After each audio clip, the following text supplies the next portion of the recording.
Hey everyone, thanks for tuning in to D News Plus today. I am Trace for episode 3 of 3 on propaganda. Obviously, this is our worst series ever. We should never make series like this again. That would be propaganda. It's not true. So far, we've talked about when we started using propaganda and some of the case studies showing when it can work. But today we're going to talk about what exactly propaganda is. We've skirted around a definition of propaganda so far.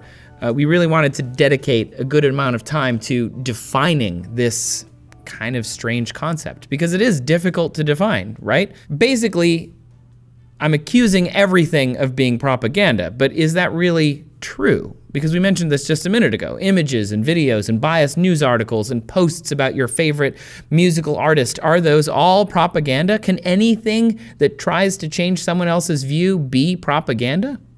I mean, maybe. One definition I found that I really like comes from former professor of international communications at the University of Leeds, Phil Taylor.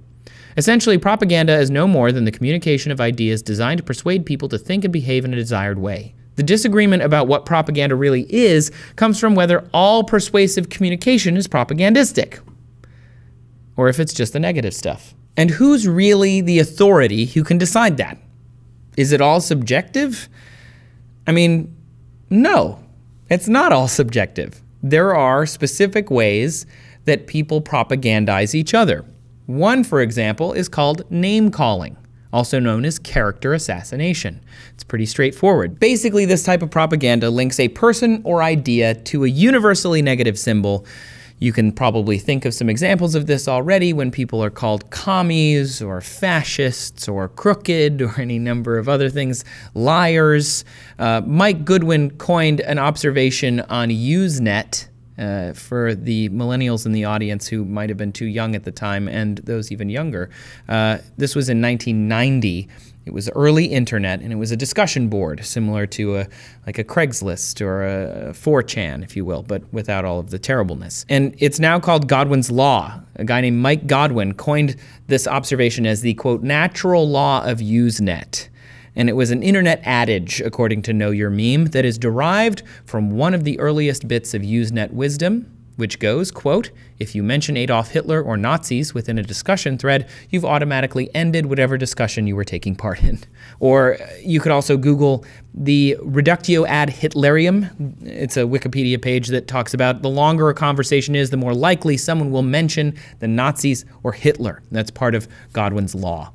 So the idea being, you're trying to character assassinate somebody to get your beliefs across. If I can make you Hitler, now I can say whatever I want. You're seeing this a lot in the current election cycle. Politicians use a lot of these techniques that we're going to talk about. There's the opposite of name calling, which is essentially glittering generalities, speaking about universally positive symbols based on personal history. For example, patriotism, that's a great one. Democracy, being fair and balanced and having all of these more kind of lofty concepts, and you're trying to pull them into yourself in a very general way. That's also propaganda. Logical fallacies is another type of propaganda because logic is the process of drawing a conclusion from one or more premises. So you have these bases of fact and you build logic onto them. So an example of someone using a logical fallacy is propaganda. Now, again, we're going to go back to politics because it's very easy and we are in the middle of an election cycle in the US. So premise 1, Hillary Clinton supports gun control legislation. Premise 2, all fascist regimes of the 20th century have passed gun control legislation. So therefore, in a logical fallacy, Hillary Clinton, who supports gun control legislation, is therefore a fascist. Nope, that doesn't work. This is completely false because that is a logical fallacy. The easiest way to show that logical fallacies are inconsistent is to break it down into easier terms. Essentially, premise 1, all Christians believe in God. Premise 2, all Muslims believe in God. Conclusion, all Christians are Muslims. If 1, then 2, so 2 equals 1. It doesn't really work. It's a logical fallacy. And these happen all the time on the internet, and they're very difficult to point out because you have to lay them out as simple as possible.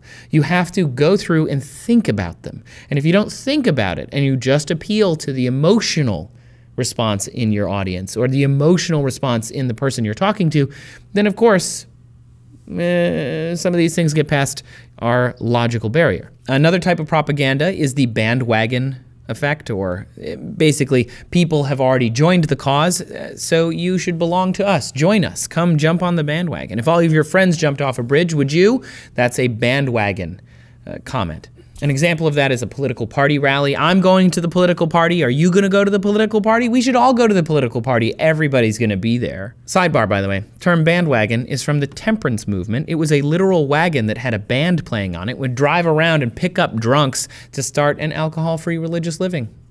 End sidebar. Bandwagon. Another type of propaganda is information management. So you would gather a ton of information by digging into a person's past. You dumpster dive and you spy on them and you verify all that information. Then you spin it. You get from that amplification, which makes things seem even more grandiose than they really are. You would downplay stuff that you don't like. You would distort, so kind of give half-truths based on the information that you do know, or make things that are true have a little doubt in them so people don't like them anymore. You use statistics, or you just lie. This stuff happens a lot in political punditry. You make it sound like you know what you're talking about by having all of this information, but then you don't present it in a factual way. You present it in a biased way. When big organizations create seemingly independent sites that then push back to an organization. We actually had this happen to us on D News recently, where a .org sent us an email and said one of our episodes was incorrect based on this doctor who wrote it. However, if you looked up the doctor and you found the organization that he worked for, and then you found the parent of that organization, it's a lobbying firm for people who disagree with the premise of the original video that they wrote an email about.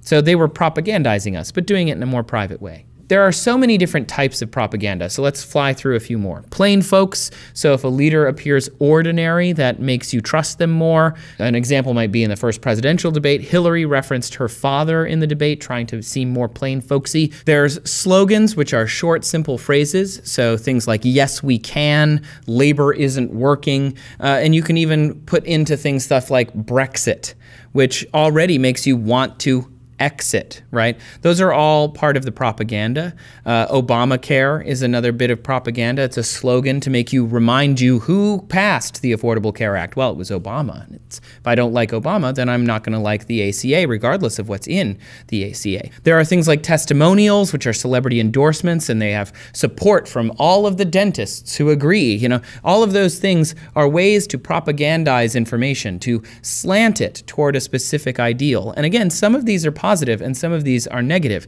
I have a degree from American University in strategic communication. We learned a lot of these in various concepts and in different ways. If you want somebody to do something, then you will do a different type of propaganda than if you want somebody to not do something.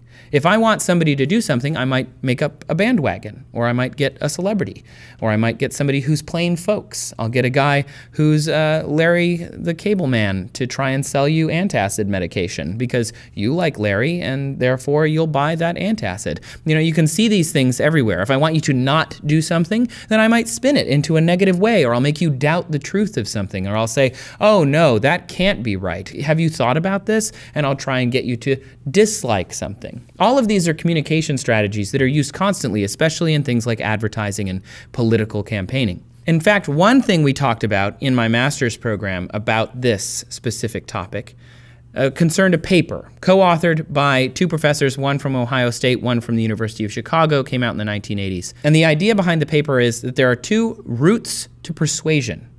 There's central and peripheral. This gets a little heady, but stick with me. So the central route is when a person considers the message. They centrally process it. And they have two prerequisites in order to do this. It can only occur when the receiver has both the motivation and the ability to think about the message and its topic. They have to centrally process it by, one, seeing your ad, and two, reading your ad. If the listener doesn't care about the topic of the persuasive message, they will most certainly lack the motivation to process your ad. There's also the peripheral route to persuasion, which happens when the listener decides whether to agree with the message based on cues besides the strength of the arguments or any idea at all that's presented in the message. Peripheral processing is more emotional. Usually an ad that has no words, they're trying to peripherally process it. An ad with lots of words, they might be trying to get you to centrally process it. A listener may decide to agree with a message because the source appears to be an expert or they're attractive. Basically, the person doesn't know what to think about an issue, so they take cues from things that they think are important. That's the peripheral route. This route occurs when the person is unable or unwilling to engage and think about the message. People who take peripheral processing, they're more passive. They don't want to think about it. Thinking requires resources. The brain has to burn energy to think about a message. A really great example of a peripherally processed message was from a hunger bank, a food bank. And they had a saltine cracker on a giant billboard. And I drove by it and I thought, wow, that is a powerful message. And all it said next to it was this giant saltine cracker, and it said, the only square meal some folks get. You don't really have to think about it. As soon as you read the ad, as soon as you glance at it, you get it. You've processed it emotionally. Now, the more you think into the ad, the more you think, oh, well, saltines come in a box. There's lots of them, right? You can start to break down, oh, well, there are some things in this that don't work. But emotionally, in a peripheral way, that is a great ad. You can also do this with movie posters. They usually try to get you to peripherally process the film. Who's the hero? Who's the villain? All of these things are peripheral. Whereas things like the ad council or anti-smoking ads, they want you to centrally process things. They want you to take a second and look at the ad and really see it. There's a great one about food waste in San Francisco right now, where the whole billboard is covered with half an empty bag of bread, and it says, you know, use by this date. And the idea being, this is a lot of food in this picture. It's a peripherally processed ad that you see lots of food and you want to know, oh, what's up? And then you have to read it to really understand what it's trying to tell you, and that's don't waste food. There's a lot of it. So those are different ways to create advertising or create propaganda that make you think of different things. A really great example of a centrally processed ad is pretty much anything related to health. So next time you see a healthcare related ad, there are ways of centrally processing it when they want it to be healthy for you. And then people who want you to not think about it tend to just tell you how great it is, right? Drug ads that want you to take their drug, they're usually all about telling you how great your life could be. They don't really explain too much about why you would need the drug. They just want you to ask your doctor about it. But anti-smoking ads, they have to make you really think. They have to make you understand what's up in order for you to get it. But of course, all of this comes back to the idea of how we process those messages. And we've all heard of subliminal messaging, right? It's a buzzword.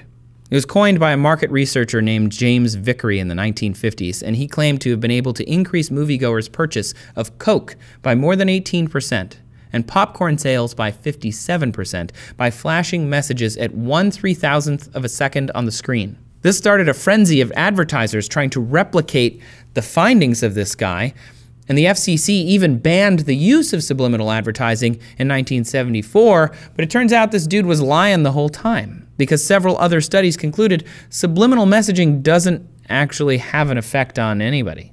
It doesn't work. People still believe they are motivated by messages that they see or hear in advertisements that they cannot prove are there. Or in music, if you play it a certain way or on a certain type of speaker, that's a subliminal ad. So far, based on scientific studies, it doesn't seem that these have to work. Because essentially, now that you know about peripheral processing and central processing, which one would subliminal advertising be? It's peripheral. You cannot centrally process subliminal advertising. So how can I get you to care about something if I can only make you react to it emotionally? Right? I can't make you buy popcorn emotionally. You have to go buy it. I have to make you want popcorn somehow. And doing that in 1/3000th of a second is pretty tough. Propaganda is everywhere. And knowing more about it is the main tool we have in fighting it. If you're worried about propaganda, if you're worried about subliminal messaging, all you have to do is make yourself aware that it is around you. If you centrally process a piece of propaganda meant to be peripherally processed, it doesn't work. If you centrally process something and understand that you're processing it, it may not work either. It depends on what it is, but being conscious of its presence and being propagandized will help you to find it in your life. And believe me, it's everywhere. Also, D News Plus is the best show ever. Guys, thanks so much for tuning in to D News Plus today. If you want to learn some other really cool stuff, check out our sponsor this week, The Great Courses Plus. We want to thank them for sponsoring this episode. The Great Courses Plus gives you on-demand access to a huge library of awesome video courses, all presented by experts in the fields that they're talking about. So check out Experiencing the Hubble, Understanding the Greatest Images of the Universe. It's really amazing, and it explains some of these really cool images. And if you want unlimited access to all of the Great Courses Plus lectures, help us by signing up to start your free month. All you got to do is go to thegreatcoursesplus.com/dnewsplus, and you get a free month. Super great, and you support the show. Remember, thegreatcoursesplus.com/dnewsplus. Thanks for watching, everybody. We will see you next time. I'm Trace. Come find us on Twitter @DNews. You can also find me @TraceDominguez.